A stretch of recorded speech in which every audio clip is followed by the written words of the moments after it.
Here on my porch at 68 years old, I've learned that time doesn't simply pass. It settles, like dust on an old shelf, or layers of soil pressed down into the earth. With every wrinkle comes a memory, with every scar a lesson. And this arm of mine, still aching whenever the wind shifts, reminds me that some pain never leaves. It just learns how to live quietly inside you. People like to believe horrors live only in books or movies. They search for monsters in stories made up by writers. But I know better. Sometimes the darkest tales are the ones we carry inside ourselves. True stories can bury secrets deeper than any grave. And mine has bones under it. Bones no one ever found. Bones that will never be spoken of out loud except maybe here, with you. When the storm clouds roll in, I sit with a cup of tea and watch the trees bend. I feel that throb in my arm, sharp as the crack that broke it years ago. It's strange how the body remembers. Even when the bruises fade, even when the skin smooths over, the ache keeps whispering, "Don't forget." Maybe that's why I tell this story. To remind myself. To remind others. To keep the truth from sinking too far below the surface. If you're listening, wherever you are, leave me a comment. Tell me where you're watching from. Sometimes knowing where voices come from makes it easier to keep talking. And if stories of survival and second chances mean something to you, I'd be grateful if you subscribed. Because some truths must be told even when they hurt. Especially when they hurt. I wasn't always this old woman sitting with her memories. Once, I was a 16-year-old girl with more dreams than sense. I thought love was a bright light, something that could lift me out of poverty and carry me toward a better future. Instead, it became a shadow that swallowed me whole. It left me bruised, broken, and scared for my children's lives. Yet somehow, from those ashes, I learned how to stand again. The porch creaks under my rocking chair. The wood has carried decades of footsteps. Mine, my son's, my grandchildren's. They don't know the whole story. Not really. They only see the woman who built a business, who helps other women now. They don't see the girl who once cried in silence, or the mother who planned an escape with trembling hands, or the widow who turned dirty money into bread for her neighbors. But tonight, I'll tell it. From the beginning, from the very first step that led me down a path I thought was paved with love, but was really lined with lies. And maybe, just maybe, someone listening will find a piece of themselves in my words. Maybe they'll realize that even in the deepest dark, there's a way forward. That even broken bones can become the foundation for strength. The sun is setting now, painting the sky gold and crimson. Another day gone. Another memory pressing itself into the sediment of time. My story doesn't start on this porch, but it ends here, with me alive, breathing, unbroken in spirit. And if you stay with me, I'll show you how pain doesn't just break us. Sometimes it builds us. The thing about secrets is that they don't vanish.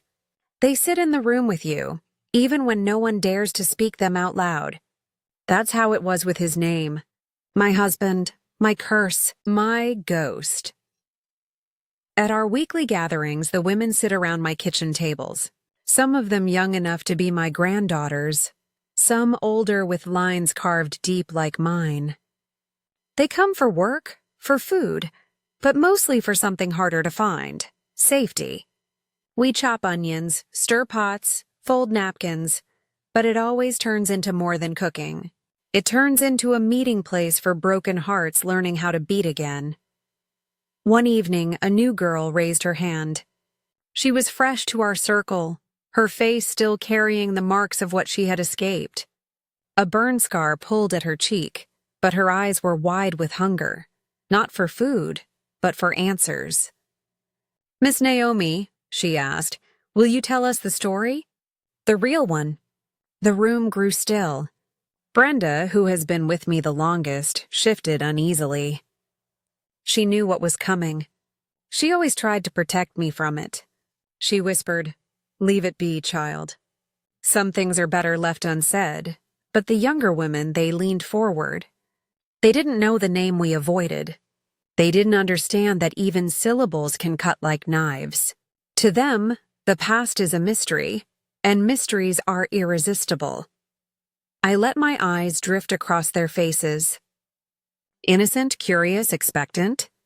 Even my son, sitting in the back, tilted his chair forward. He had heard this story more times than I could count, but he too settled in. Because survival stories, no matter how painful, have a way of pulling you in every time. Do you really want to hear it again? I asked softly. The story of a girl who thought she was in love but found herself trapped in a cage? They nodded. Every head in the room. My son gave me the smallest of nods too, as if to say, "They need this, Mom. Don't hold back." So I took a breath, deep enough to stir the embers of memory I had tried to bury. His name rose to my lips, bitter as old medicine. I didn't speak it, not yet. Instead, I let the silence carry the weight of it. There was a man, I began. He was charm-dressed in pressed shirts and polished shoes. He smiled like he owned the world. And I, foolish, dreamy child that I was, believed he owned me too. But the truth is, he owned nothing. He stole, he consumed, he destroyed. The young women sat rigid, their hands frozen mid-chop, mid-stir. They wanted details, the blood, the betrayal, the escape. But I gave them something else first, a warning. This isn't a fairy tale. This isn't about a happy couple who found their way back to love. This is about survival. About what a woman can become when her back is against the wall. If you listen, you'll hear not just my story, but pieces of your own. I let my eyes drop to my arm, the crooked one that still aches before the rain. And if you hear his name tonight, remember, some names should stay buried with their owners. The room was silent. Even the pot stopped bubbling, as if the house itself was holding its breath. And then, with my voice steady, I said, "It all began when I was 16 years old, and I thought the world was waiting for me. I was 16 when the world first tricked me. 16 and certain that my life was too small, too plain, too dusty. I grew up in a rural town where every day looked like the one before. Cows in the fields, laundry flapping on the line, and me scrubbing dishes in the kitchen of a doctor's family. My hands were raw from soap, my back sore from bending, but my head was always in the clouds. I dreamed of owning a sewing machine, of making wedding dresses. I thought lace and satin could change a girl's fate. That was the girl he found, innocent, hungry for something bigger. It was at a block party one hot summer evening. The kind of gathering where whole families came, with children running barefoot and old men playing cards on folding tables. I was standing off to the side when I noticed him. Older, sharper, like someone carved out of a different life. His shirt was pressed, his shoes polished, and a gold chain winked in the light. Among the boys my age in cut-off shorts, he looked like he had walked straight off a television screen. He called me Princess, asked if I wanted a drink. My cheeks burned red. I had never touched alcohol, but I said yes anyway. The way he looked at me made me dizzy, and it wasn't the drink. His name was Reggie, 28 years old. At the time, that felt like a man who had the answers, a man who could open doors I didn't even know existed. He told me he was a salesman, traveling all over the state selling construction materials. He had a car, an old yellow Chevy Nova, but in my eyes it shone like gold. He spoke of Baltimore, of the waterfront, of dinners and restaurants where girls like me didn't even know which fork to use. I was enchanted. To me, he wasn't just a man, he was a promise. A ticket out of dusty kitchens and second-hand dresses. For 3 months, he courted me. Weekend visits with gifts, dinners paid for in cash, his voice wrapping around me like silk. I started sneaking away from work to see him. My boss scolded me, warned me, but I was drunk on the attention. He treated me like I was someone important. Like I was more than just a maid with coins hidden under her mattress. And then, one night in a roadside motel, I made a mistake born of ignorance and longing. I got pregnant. 16 years old, with no knowledge of how fragile life could be, I thought it was impossible to get pregnant the first time. I was wrong. When I told him, sobbing into the phone, I expected him to vanish. That's what boys did when faced with a girl's ruined future. But Reggie only laughed. He said it was perfect. That now he had a reason to take me away, to give me the life I deserved. 2 days later, he showed up at my boss's house, tossed my clothes into the trunk of that yellow Chevy, pulled me inside without even letting me say goodbye. I carried nothing but my ID and the money I had saved under my mattress, barely enough for a pair of his shoes. And just like that, I left behind the country air for the city trap. At 17, belly swelling, I stood in front of a courthouse, lying about my age to marry a man I barely knew. I thought I was walking into freedom. What I was really stepping into was a cage disguised as love. The house he brought me to wasn't the city dream he sold me. It was 2 small rooms on a hill where the roof sweated when it rained, and the floor kept the cold like a secret. I told myself it was temporary. Love would fix it. Work would fix it. Time would fix it. For a while, the place did change. New bricks stacked one week, a second-hand sofa the next. Reggie said clients gifted him leftover materials. I wanted to believe him. Believing was easier than asking questions that made his jaw set hard. At first, the city felt like a fair. The market noise, the buses, the smell of fries and engine smoke. But West Baltimore was changing too. Nights started to sound different. Cars rolling slow, voices low at the corners, a sharp whistle you learned to fear. Sirens came and went. Windows closed before dark. We learned which blocks to avoid. Reggie was good at being 2 people. In daylight, he was a man with plans, measuring a wall, sketching a shelf, talking like the future was something you could build with a tape measure and a promise. After sunset, his eyes went glassy, his smile got thin, and the house filled with night whispers. He started disappearing more. He came back with cash he wouldn't count in front of me, and clothes that smelled like bars where the lights never fully turn on.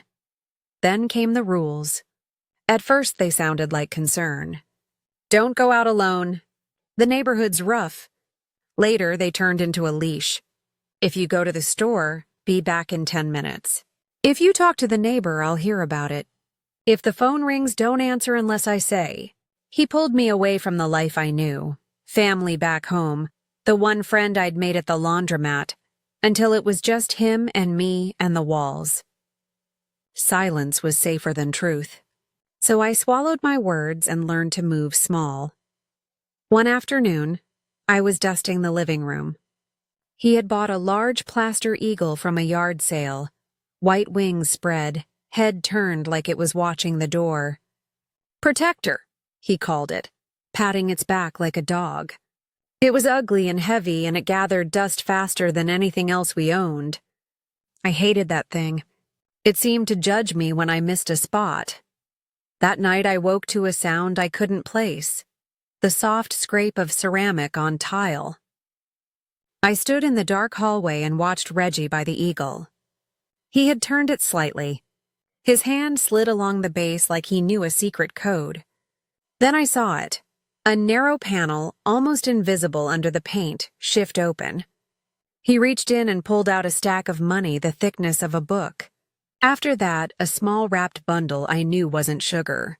Last came a short, heavy shape he cradled with care before tucking it back. A gun. My heart didn't pound. It dropped.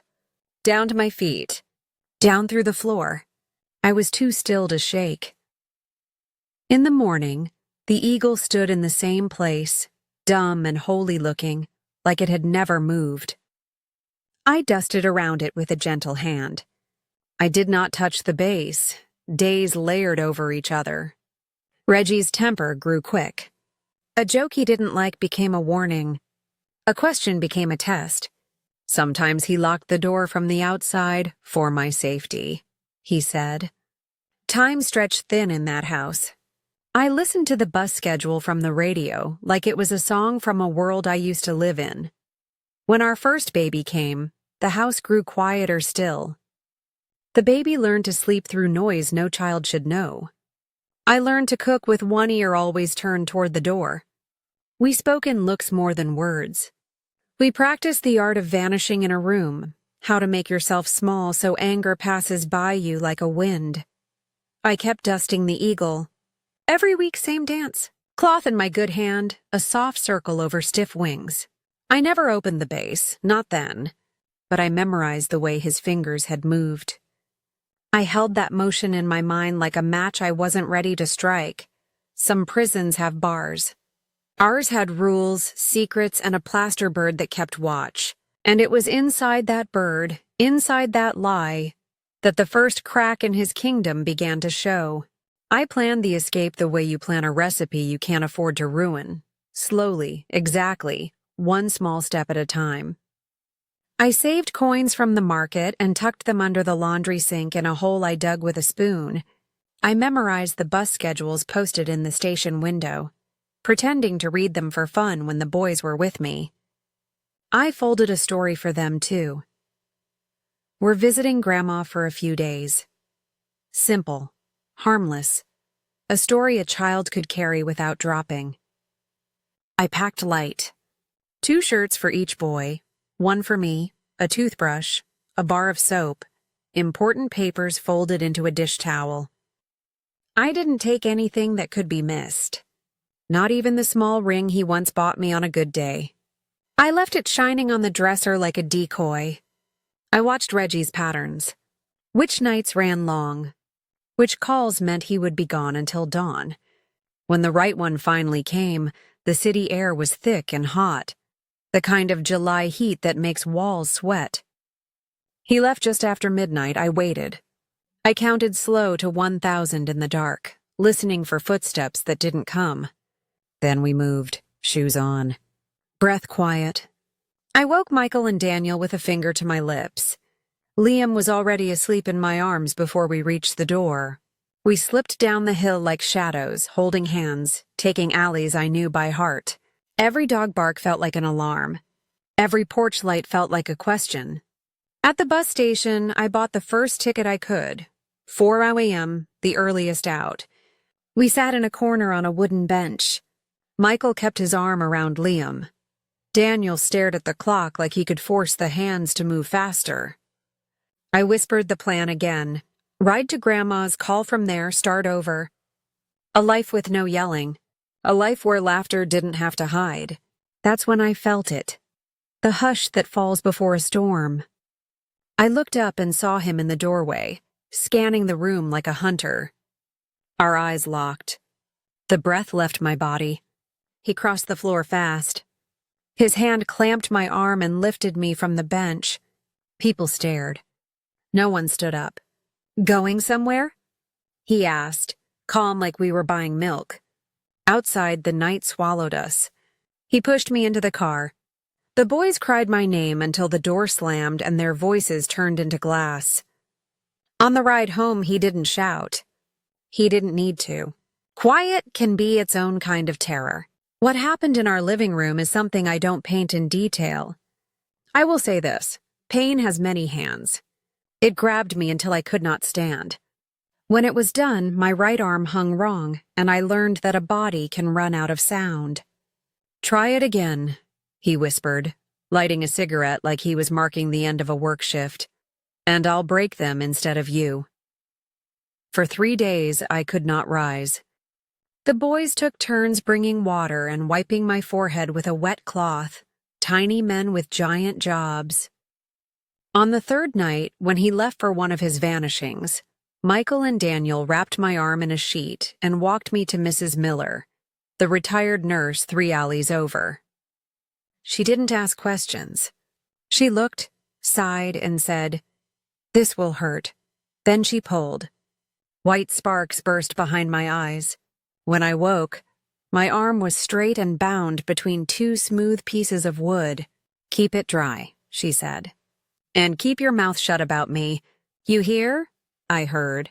I also heard the vow rising inside me like a bell rung from far away. If I couldn't run, I would rebuild. If I couldn't leave, I would rise here. I would take what tried to break us and turn it into bread. That night, with my arm bandaged and my boys tucked under my good one, I held them close and felt something shift. Pain had not left me, but it had changed shape. It had turned into purpose. The rumors started like summer thunder, low, constant, always somewhere close. Men on corners spoke softer. Prices changed overnight. I heard the word turf 3 times in one morning like it was a prayer no one wanted to pray out loud. By dusk, even the stray dogs were quiet. "That's how you know a bad night is coming." He burst through the door, already breathing fast. His hands shook, not from fear but from rage. He went straight to the eagle, turned it the way only he knew, and pulled out money and a gun. He stuffed his pockets like he was late for a train. His eyes flicked to me once, cold, flat, unreadable. "They think they can walk into my streets," he said, not really to me. "We'll teach them what's ours." The radio on his belt crackled. Voices, codes, a meeting point. In 10 minutes, the living room was crowded with men who smelled like sweat and smoke. They checked magazines, tightened laces, laughed the loud kind of laugh that sounds like armor. He pointed at me without looking. "Keep the lights low.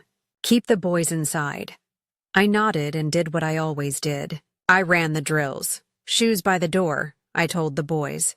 "No lights unless I say. If the gunfire starts, we go to the bathroom. In the tub. Blankets over us.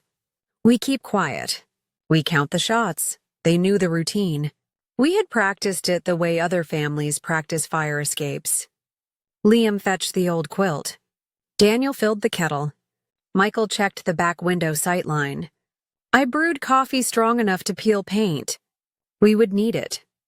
He stood in the doorway a second longer than usual. For a breath, I thought I saw something almost human move across his face. Fear, maybe. Or just the memory of it. It passed. He left with his men, a pack sliding into the dark, guns held low like they were afraid to spook the night. We turned off the lamps and waited. Waiting is its own work. It uses the muscles in your jaw and the ones behind your eyes.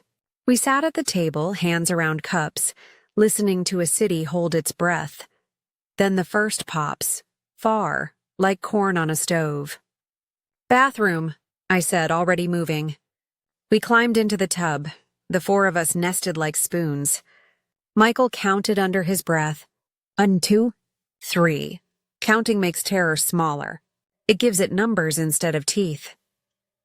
Sirens rose somewhere beyond the hill, long and thin. Police. A lower wail underneath. Ambulance. Daniel watched the door crack for moving shadows. Liam fell asleep against my chest, the way children can, even on a battlefield, if their mother's heart keeps a steady beat. The gunfire swelled and moved like rain across a roof, then thinned into single angry shots, then silence. Not peace. Just the part where your ears ring and you realize your hands are numb. We stayed in the tub anyway. Silence is a liar. It often comes right before the next storm. We waited an hour after the last siren faded. When we finally stepped out, the kitchen felt like a stage after a play, props still in place, air full of ghosts. Dawn slid gray under the blinds. I told the boys to stay home and lock the doors. I went down the hill. Women gathered at the corner in thin sweaters and old sandals, faces turned toward the road. No one cried yet. Crying waits for names. A line of blue lights blocked the way. An officer said things without saying them. Incident. Area secured. Identification pending. Bodies, yes. Not ours, they thought. Not from this side. No list yet. Relief is a tricky thing. It comes with guilt folded inside it. I walked home with both in my pocket. By noon, the whispers changed direction. Some said he'd run into the forest and kept running. Some said he'd been taken. Some said he'd bled in a ditch and the rain carried him away. None of the stories had proof. His chair at our table stayed empty. His shoes by the door stayed pointed at the world. Here's what people don't tell you. When a monster vanishes, there isn't peace. There's vacuum and vacuum pulls. It pulls enforcers who smell weakness. It pulls rivals who want rent. It pulls lawmen who like favors and envelopes. It even pulls hope, the reckless kind that makes you open curtains you should keep closed. Night ended on the clock, not in the house. The longest night kept its place in our rooms and in our breaths. I washed the cups, folded the quilt, set the shoes back by the door. Then I sat very still and thought about kingdoms without kings. The game does not end when the king disappears. It just changes the board. News travels fast when power has no owner. By the second morning, men I knew only by nicknames were on my porch, knocking like they were neighbors, looking past me like they owned the hallway. They said they were checking in. What they meant was, where's the money? Where are the rules now? I kept my voice small but steady. I don't know anything about business, I said, palms open, shoulders rounded like wind had worn me down.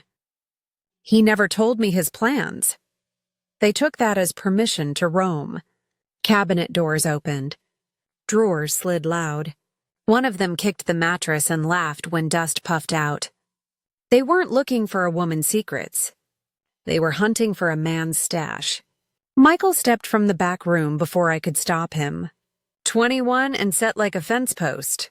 He didn't puff his chest. He didn't make a scene. He just stood where they could see his eyes and hear the weight in his voice. That's enough, he said. No shout, no tremor. You've seen there's nothing here. One man shifted his jacket, letting the butt of a gun show like a promise. Careful, boy. Michael didn't blink. I'm not your enemy. I'm his son. If there were instructions, I'd know. There aren't. For a breath, no one moved. I watched the math happen on their faces, the cost of pushing this boy in his own mother's kitchen versus the gain of finding what they wanted. Finally, the one with the loudest belt buckle lifted his chin toward the door. We'll be back, he said like weather. When they left, the house felt larger and emptier all at once. I pressed my hand to Michael's cheek. Don't do that again, I whispered. He managed a thin smile. Someone has to stand in the doorway, Mom. That night, I waited for the dark to get thick, for the alley cats to go quiet. I moved the eagle the exact way I'd memorized and opened its throat. Money came out in tidy bricks. Rubber bands snapped like old nerves. A small pistol sat at the bottom, heavy as a curse. I left the gun. I took the cash, all of it, into a flour sack, then into a laundry basket, then under a pile of towels. If anyone woke, it would look like chores. I didn't breathe easy until the sack was hidden where no rage ever looked, inside a neighbor's shed under a crate of rusted tools. A widow with a sharp tongue and a good heart. For emergencies, I told her. She didn't ask whose. On the walk home, the night air tasted like metal. The house glowed dim through thin curtains. For the first time in years, I stood in my own doorway without asking for permission to enter. The eagle watched me from its corner, empty and harmless. A guardian turned to decoration. People love to say money is evil. I've learned it's dumb. It becomes what the hands make it. In his hands, it bought guns, silence, and nights that stole sleep from children. In mine, it would buy pots, soap, paper napkins, and the chance for a girl with a scar on her cheek to stand at a stove and earn tomorrow with her own ladle. I could have run. Bus tickets were still taped inside the cereal box where I'd hidden them back when running was the only dream I knew. But running is how you stay chased. Building is how you make the chasing stop. So I chose, don't run, convert. Take dirty inputs and push them through clean work until they come out different on the other side. Survival, yes, but with a spine.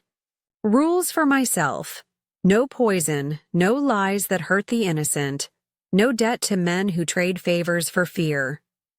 Feed people, pay fair, keep records. Teach what you've learned. At the table, Michael had fallen asleep sitting up, head bowed over a ledger he'd started on scrap paper. Daniel had drawn a sign that read "Kitchen" in block letters, pencil smudges on his fingers.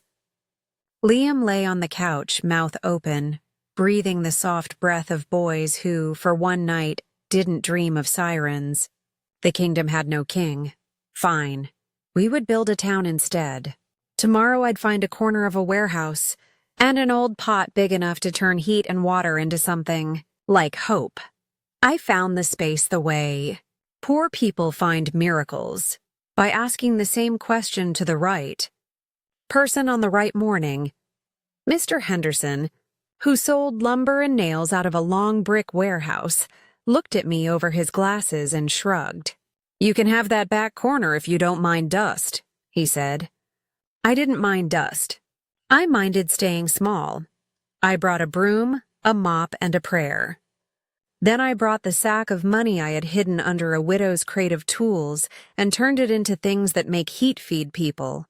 One used 4-burner stove, one dented industrial pot big enough to bathe a child, a stack of aluminum pans, 2 ladles, a scoop for rice. Daniel fixed a crooked sink. Michael found a second-hand prep table and sanded the rust off its legs. We hung a chalkboard that simply read, "Hot plates, noon." On the first day, I cooked rice, beans, and a pot of chicken stew that smelled like home. I boxed up 30 plates, set them in a line like soldiers, and sent Michael to the construction site at the bottom of the hill. He came back with an empty crate and a grin I hadn't seen on his face since he was a boy. "All gone," he said. They asked for more tomorrow. The second day we made 40, then 50. By week's end, we were doing 100 plates and still turning men away with apologies and a promise. Word travels faster than any bus. The food lady doesn't skimp the meat. The beans taste like somebody's grandmother cooked them. She gives an extra scoop if you say you're short. The line of workers at lunch looked like a road. Boots, hats, tired eyes, and, for 5 minutes, peace. I hired help because the pot got heavier than my good arm could handle. Brenda showed up first. She had 4 kids and a face that had learned to keep secrets. Her husband fell from a fire escape running from the police. She cried into her apron the first hour she chopped onions and then never cried at work again. The second was Maria, the one with a burn mark on her cheek and a voice so soft I had to lean in to hear her. She moved like a dancer around a stove. Careful, quick, sure. I paid them at the end of each week in envelopes with their names written neat. Not charity, work. Dignity weighs different in a woman's hands when she earns it herself. We were washing down the tables one hot afternoon when a man in a suit walked in like he wasn't sweating. He tapped the chalkboard with 2 fingers and smiled without showing teeth. "Making lemonade?" he said. I knew a detective when I saw one. He pulled a badge, then put it away before I could read the number. He lifted a lid, inhaled the steam, and helped himself to a taste with the wooden spoon. "Impressive," he said. "Always good to see local entrepreneurs turning lemons into something useful." He set a business card on the counter. "Permits can be confusing. If you ever need guidance, I like lemonade." I understood his language. He wasn't asking for a meal. He was asking for peace. There are wolves you fight. There are wolves you feed a scrap so they stay outside the door. That night, I put a small envelope inside a lunchbox and sent Michael to drop it at the address on the card. Not much, just enough to say, "I see you. Please see me as a kitchen, not a target. We kept our rules. No cooking for parties that celebrated harm. No credit to crews. No gossip to men who came sniffing for news. We fed workers, secretaries, old men playing dominoes, and the women who cleaned offices after the lights went off. The ledger stayed honest. The cash stayed counted. The pot stayed full. Steam rose from the lids like prayers. Brenda called tickets. Maria salted by feel. Michael ran trays up and down the street. Daniel tuned the burners until the flame was just right. At noon, the line bent out the warehouse door. It smelled like onions, cumin, and second chances. Outside, the wolves circled. Inside, we were busy. They didn't bang on the door. Wolves don't need to. They glide in when they're sure you've already smelled them coming. It was a late afternoon, heat trapped in the warehouse like a held breath. Brenda was stacking clean pans. Maria was rinsing cilantro. The line had thinned. I was counting lids when 5 men stepped inside, not hurried, not loud, just armed and sure of themselves. Their shirts were new. Their eyes were old. The one in front looked around like a landlord inspecting his property. He tapped a tray with the back of his knuckles and smiled without showing teeth. "So this is where Reggie's woman makes soup." I didn't answer. When danger fills a room, silence is a kind of furniture. You lean on it to stay standing. He hooked a thumb toward the street. Territory's changing hands. New rules. You'll pay us instead of them. Behind me, Maria set the cilantro down very gently. Brenda's jaw set like a doorstop. I felt the small tremor in my bad arm and pressed it to the counter till it stilled. Before I could speak, Michael walked in from the loading bay carrying a box of tomatoes. He froze for half a second, then set the box down like he'd only just remembered it was heavy. "Afternoon," he said, voice even. "If you're here to eat, we close at 3. The leader chuckled. "Cute. We're here for arrangements." Michael didn't get closer. He didn't puff up. He lifted his hands, palms open, and pointed with his chin at the knives on the magnet strip, the pans of hot rice, the women in aprons. "This is a kitchen, not a crew house. My mother feeds workers and families. We don't do arrangements." The man's smile thinned. He pulled his jacket back enough for metal to flash. "You do today." I was about to step in, calm it, steer it, when Michael did something I didn't teach him. He bargained without blinking. "You want control," he said, "and control needs quiet. Quiet needs people fed and minding their work. We can help with that. You leave our business alone. No fees, no visits, no waving guns at our women, and we'll send meals every day. Not poisoned. Not special. Just hot food that keeps your men from doing stupid things because they're hungry." The room tightened around his words. The leader's eyes narrowed, curious despite himself. "How many?" 10 to start. Pickup happens 2 blocks over at the corner store back door. No one comes here. If anyone gets sick, you'll know we're idiots and you'll end us before dinner. We're not idiots. He let that sit. He was measuring my son the way men like him measure threats. For nerve, for tells, for the sound of fear. Michael gave him nothing but calm and a clear offer. "Food instead of fees," the man said finally, tasting the idea. "Why would I trust you?" "Because you don't have to," Michael said. "You only have to try it once." There was a long, thin silence. On the sink, a single drip counted time. The leader looked at the women, at the clean floor, at the steam lifting from the last pot. He holstered his look and his gun at the same time. "Deal," he said. "Terms are simple, no delays. No light plates, no cops. You keep our men fed. We keep your door closed to trouble." He tapped the counter twice with 2 fingers, the same way the detective had touched the chalkboard, and then they were gone. Sun swallowing them whole. For a minute, none of us moved. Then Brenda let out a breath that sounded like a prayer. Maria picked up the cilantro and rinsed it again, just to have something to do with her hands. I turned to Michael. "Where did you learn to do that?" I asked. He shrugged, a little tired.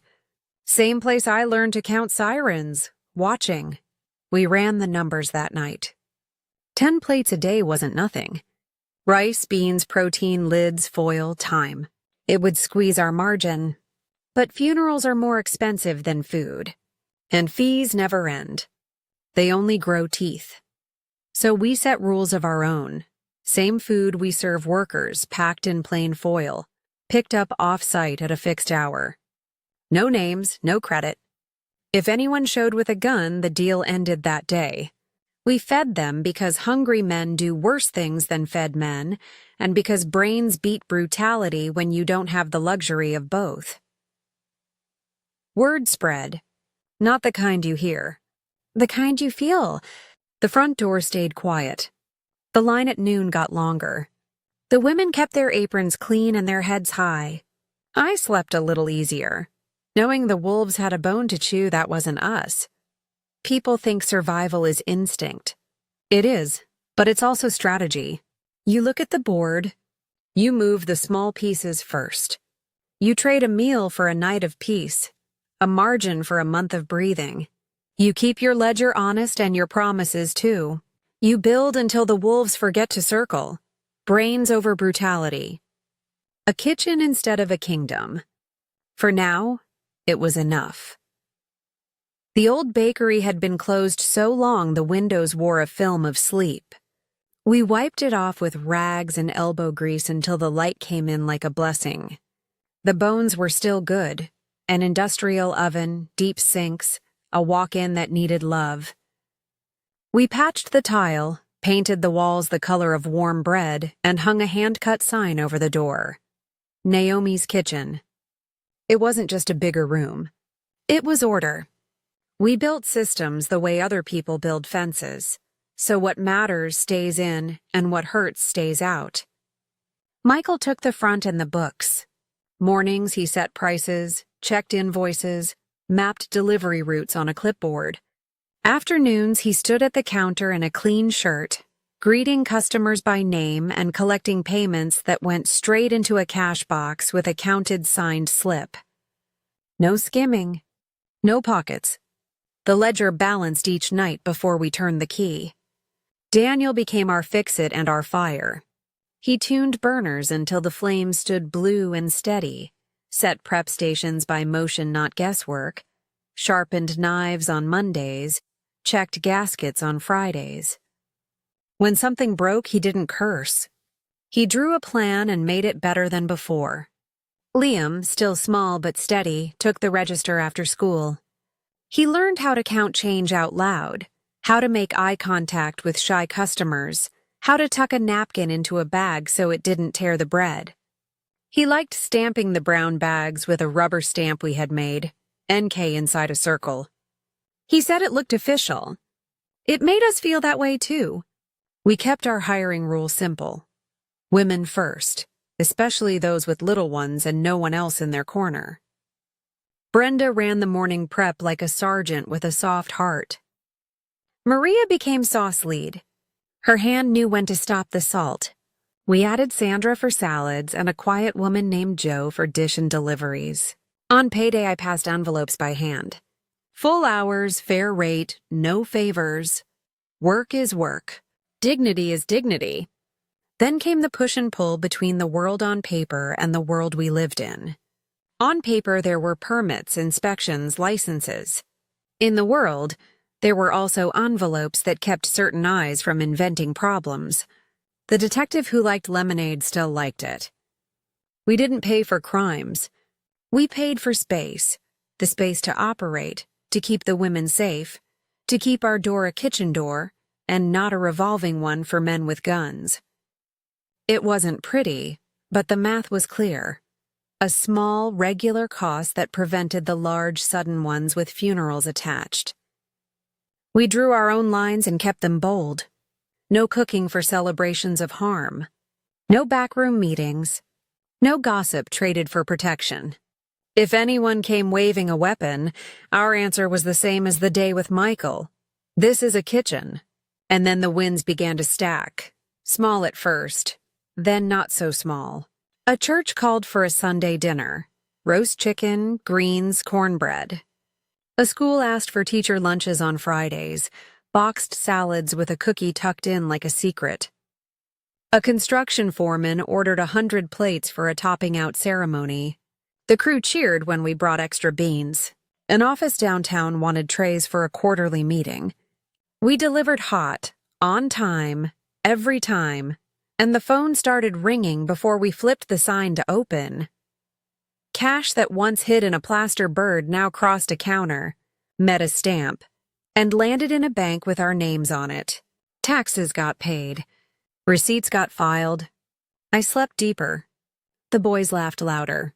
Sometimes, just before closing, I stood at the doorway and watched women in our aprons cleaning stainless steel to a shine you could see yourself in. I saw myself there. Not the ghost from the old house, but a woman with a key and a staff and a tomorrow she could point to. It was the smallest thing that told me we were moving from surviving into living. A delivery driver set down a tray and said, "Same time next week?" Like it was obvious we'd still be here. I nodded, surprised by the heat in my eyes. Maybe this is life, I thought. Not the dream I had at 16, but the one I earned at 40. Order, paydays, clean hands, a door that locks, and a sign out front that says we belong. Years slid forward. Not smooth like glass, but steady like good bread rising. One store became 2, then 3. The first stayed by the hill, our route. The second opened near the water, where office towers throw long shadows at noon. The third sat on a corner with big windows so sunlight could find the women at the prep table and make their knives shine. We learned to build more than menus. We built people. In the room above our first kitchen, we set up a small training center. 4 folding tables, a whiteboard, a second-hand projector that hummed like a bee. On weeknights, we ran GED classes with a teacher who worked mornings at the public school. On Saturdays, we taught money basics, bank accounts, how to read a pay stub, how to say no to borrow till Friday. Maria kept a jar on the counter labeled emergency first, and every payday she'd tap it with her nail and tell the new hires, "Feed this before you feed anything with wheels." Women filled those chairs with notebooks and hope. They came in quiet and sat up taller every week. We kept a box of tissues on each table. Learning sometimes stirs tears you didn't know you were holding. Brenda, who once cried into her onions, now runs the morning shift like a conductor, moving people and pots with 2 fingers and a look. Her youngest just finished nursing school. She keeps the graduation photo under the plastic on her station and wipes it clean like a recipe card. Maria, burned scar softening year by year, built the sauce program into something people argue about in line, Spice 3 or Spice 5. Last spring, she stood up at the training center, smoothed her apron and said, "I paid off my last debt." We clapped until the lights flickered. Joe, who started on dishes and deliveries without saying 10 words in a day, now teaches new drivers every Thursday night. She shows them the safest routes, how to park with mirrors, what to do if someone waves a badge or a gun. Her voice is still low, but when she speaks, people lean in. We keep 2 kinds of receipts here, the paper ones we file by month, and the lives that change in front of us. A woman walks in with her shoulders rounded and walks out months later with a straighter back and a savings account. That's accounting the ledger can't hold. At home, the repair kept working through my boys. Michael grew into his clipboard and then put it down to carry a laptop that runs the whole chain. He built systems the way he used to build Lego houses, color-coded, stable, hard to knock over. People call him CEO now. He still sweeps if the floor needs it. Daniel is the reason nothing leaks and everything hums. He designs our kitchens like puzzles that solve themselves, pots at elbow height, vents that don't fight the wind, shelves that roll to meet short hands. He married a woman who started at our sink and went to school at night to become a nutritionist. Together they argue about salt and smile about everything else. Liam wears suits some days and rolled sleeves most others. He reads contracts so we don't sign trouble and explains each line until we nod. When a vendor tried to slip nonsense into the fine print, Liam sent it back with the nonsense circled and a note. "Plain English, please." They fixed it. He grinned like the boy who used to stamp bags. People ask, sometimes with a grin that isn't kind, "And your husband? Ever hear from him?" The city keeps its stories. Some say he ran south. Some say he sleeps under trees where the ground remembers more than people do. Every year or so, a stranger swears they saw him in a bus window or a bar mirror. I stir a pot and let the rumor steam away. Truth can be a door or a wall. I chose a door for everything that builds and a wall for what only breaks. The women here don't need details of bones and night. They need a paycheck, a schedule, and proof that tomorrow can be different from yesterday. Legacy isn't a plaque or a speech. It's what your hands do, again and again, until the doing becomes a road others can walk. We open at 6. We close when the list is done. We teach what we know. We count what counts. That's our verb. That's our legacy. We don't mourn on this date. We mark rebirth. Every year, the doors close to customers and open to family, the kind you choose. We set out long tables in the first kitchen, the one by the hill. Pots simmer low, music plays soft, and women carry in dishes with foil tucked like little roofs. We call it Fresh Start Day. Some bring children who now tower over them. Some bring new rings, new keys, new diplomas. All bring stories. Brenda always arrives early and checks the chairs like she's counting blessings. Maria tapes handmade name cards to the wall. First day, first raise, first lease in my own name, so people can pin a slip beneath the moments they claimed. Joe stands by the back door, greeting drivers like old cousins. Michael and Daniel move crates, find extra cups, fix the thing no one noticed was broken. Liam fusses with the microphone and then gives up because we never use it anyway. We just talk. When the room settles, I step up on the little crate we keep by the prep table. I lift my sleeve.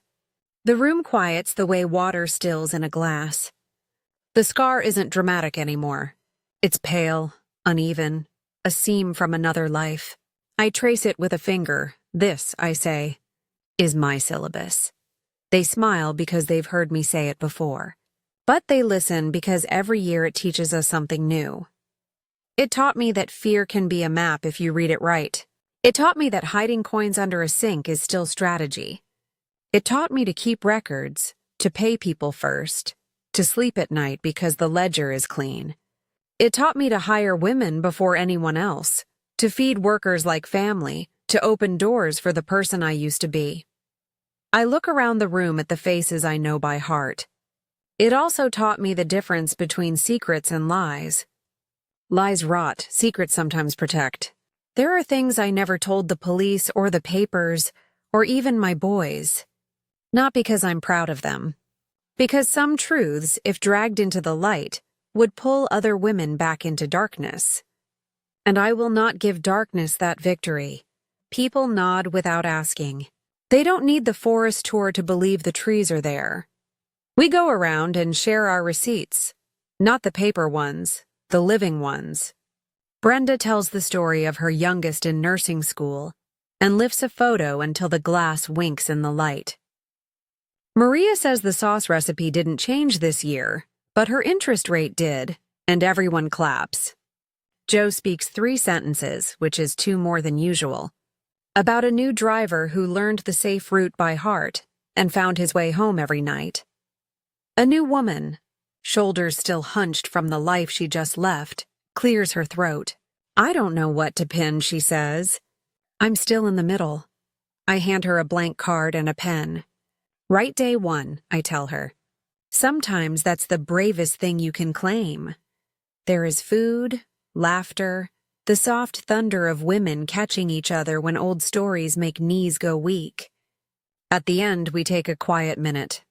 No candles, no speeches. Just gratitude spoken like breath. Later, when the lights are off and the floor smells like lemon, I go back to my porch. The wood remembers me. The evening wind rises across the hill, finding its way beneath my sleeve to the place that still aches before rain. I press my palm there, not to hide it, but to greet it. Once it was a warning. Tonight it's only weather. People will keep asking about him. They will keep spinning stories, and the city will keep its rumors the way it keeps its row houses, tight and whispering. I will keep my boundary. Some forests keep secrets so women can keep futures. That's the choice I made, and I make it again every year. The sky is the same color it was the first night I dared to speak aloud what I wanted. A kitchen with my name on it. Women with paychecks in their pockets. Sons who sleep without sirens. I rock once, twice, listening to the trees. The ache hums. The night breathes back. If you're building from ashes, say day 1 in the comments. And subscribe to find more women who did.